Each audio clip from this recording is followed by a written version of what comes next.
প্রিয় শৌখিন ছাদবাগানী বন্ধুরা, আমার শৌখিন ছাদবাগান ইউটিউব চ্যানেলে আপনাদের সকলকে জানাই সাদর সম্ভাষণ। আপনারা সকলেই ছাদবাগানের বিভিন্ন ফুল, ফল এবং বিভিন্ন ভ্যারাইটির সবজির চাষ করতে আগ্রহী হয়ে থাকেন। যারা পুরানা ছাদবাগানি তারা অবশ্যই জানেন কোনটার কিভাবে পরিচর্যা করতে হয়।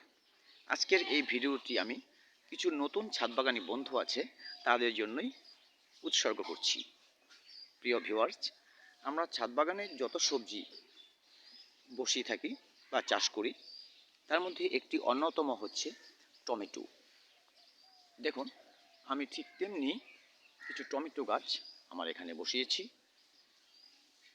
আমার গাছগুলো কিন্তু যথেষ্ট সতেজ হয়ে উঠেছে। এই টমেটো গাছের সম্পর্কে দু একটি কথা না বললেই নয়। আমি যেটা নিজের হাতে প্র্যাকটিক্যালি করতে পারি সেটি আপনাদের সাথে শেয়ার করি। কারো কথা শুনে বা কোনো ভিডিও দেখে কিন্তু আমি আপনাদের সাথে কোনো প্রকার কিছু শেয়ার করি না। তাই আমি যে কাজটি এখানে করেছি সে কাজটি আপনাদের সাথে একটু শেয়ার করব। প্রচুর প্রচুর পরিমাণে টমেটো যদি আপনারা আপনাদের ছাদ বাগানে পেতে চান তাহলে অবশ্যই গোড়ার মাটি কম পরিমাণে হলে চলবে না, একটু বেশি পরিমাণে মাটি দিয়ে গাছটা বসাবেন এবং খুব বেশি ঘন করা যাবে না। দেখুন, আমি এখানে মাত্র কটি গাছ বসিয়েছি, দুটো দুটো করে চারদিকে 8টি গাছ বসিয়েছি, অথচ এটি কিন্তু আমার 18 ইঞ্চি একটি টব। প্রচুর মাটি এখানে আছে এবং এই মাটিতে প্রচুর খাবারও দেওয়া আছে। মাটি প্রস্তুতটা আপনারা অবশ্যই দেখে নেবেন, আমার ভিডিওতেও দেওয়া আছে। তাছাড়া আমি একটু বলে দিচ্ছি, আমি এখানে শুধুমাত্র 50% গার্ডেন সয়েল আর 50% পুরনো গোবর সার মিশিয়ে তার মধ্যে গাছ বসিয়েছি। তাতে কিন্তু যথেষ্ট বার বৃদ্ধি রয়েছে আমার গাছগুলোতে।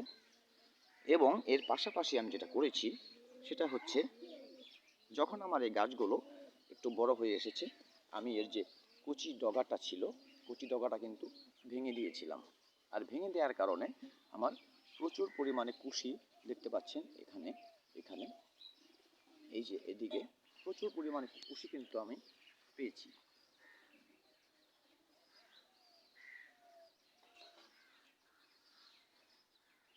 প্রতিটি গাছে কিন্তু প্রচুর পরিমাণে পত্রমঞ্জরি বেরিয়ে এসেছে, শাখা বেরিয়ে এসেছে।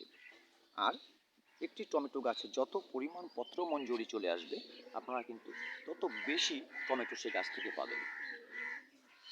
প্রিয় ভিউয়ার্স, কোনো প্রকার জৈব সারের বাইরে আপনারা অন্য কোনো রাসায়নিক সার ব্যবহার করবেন না।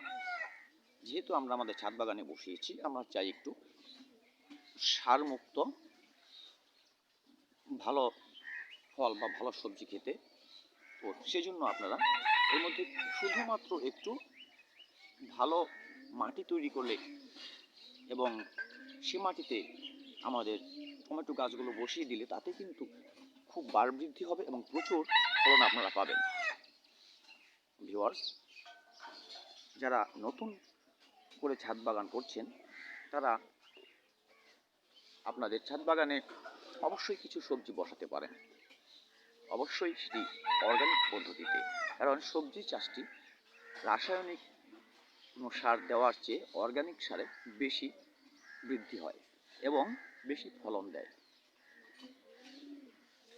অবশ্যই কিছু পরিচর্যা না করলে নয়, রাসায়নিক সার হিসেবে আপনারা কিছু পরিচর্যা করতে পারেন।